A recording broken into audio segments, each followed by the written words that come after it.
Hello. Hello, Dr. Peterson. Thank you for everything you've done this past year, and I didn't everything that was this lecture series. I'm going to get you to move Yes, great. Belt it out, man. Okay, so I'll try to be succinct. I have two comments and one question. Okay. My first comment is you mentioned how you were prevented from uploading your YouTube video from last week. Yeah. I actually attended that lecture and I make pretty detailed notes, so if you want, maybe I can email you. It's okay, I've got it. It's my account's restored. Restored. Yeah, and so it's okay. It's straightened out, and I'm going to upload all the videos to a bunch of other sites, and so this isn't going to happen again. So, but I appreciate that. I actually missed some lectures and I do want to look at them online. Yeah. My second comment is about sort of kind of going into the commentaries of Christian theologists over the centuries, like you've done yourself. I just would like to encourage everybody to also look at not just Western Christianity, but also Eastern Christianity, like the Orthodox writings. There's a big difference between the two in that the Western sort of theology comes out of the Roman law, Roman justice. So there's a lot more of an emphasis on kind of justice, and Christ came, he died on the cross for our sins. So there's that kind of like legal payback, if you know what I mean. Right. Whereas the Eastern theology is a lot more, it focuses a lot more on love and on sort of the positive aspects.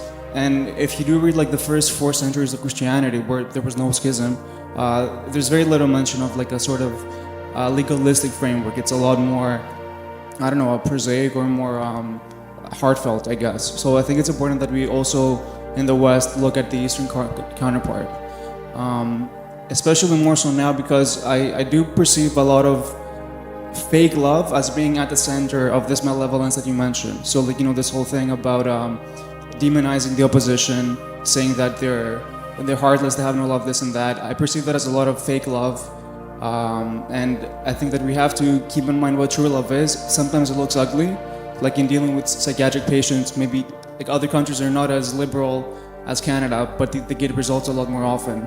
You don't see as many psychiatric patients on the road, for example, in Greece, where I'm from. So yeah, that was kind of my comment, that we need to focus a lot more on what real love is, I think, and not just the kind of love that you can put on a scale, because I don't think that you can put love on a scale. So I've been talking, as some of you know, to this guy Jonathan Pajot, who's an Orthodox carver, and he started a YouTube channel, and he's talking a lot about Orthodox issues, and I'm pretty ignorant when it comes to Orthodox Christianity, but from what I understand of it so far, there's plenty to be learned. So yeah. I'm Orthodox myself. I just recently came back to my faith 2 years ago. Basically, that was the original Christianity. Then there was the schism of 1054 between East and West because of the conflicts that the Eastern Christians have with the Pope. And then after that, you also had a schism internally within the West between Catholicism and the Protestants. So that's kind of like the big difference, that Christianity actually came from the East. So I think that's why it's important that we look at the most ancient texts, because those were the ones that were closest to the original message. So now to my question.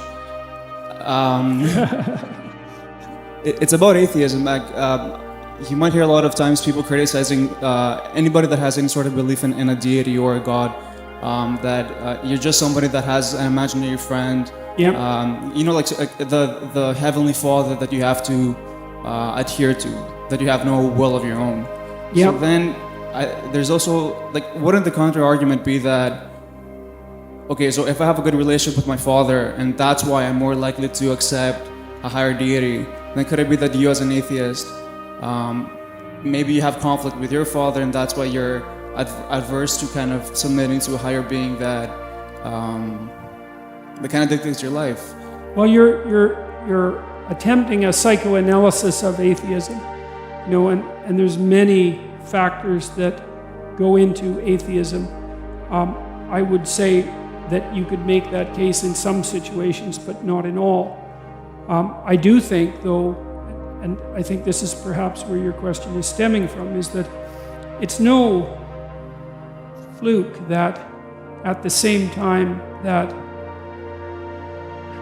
one of the consequences of the death of God that Nietzsche announced back in the late 1800s is the all-out assault on masculinity that's occurring in our culture now.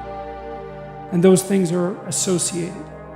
And I do think that does have to do with a lack of faith in the masculine spirit. And that's a very bad thing because, well, it's a bad thing for everyone, obviously, because women have a partially masculine spirit and they have to put up with men. And so to demolish that or to fail to nurture it, which is certainly what's occurring, is just a pathway to absolute disaster.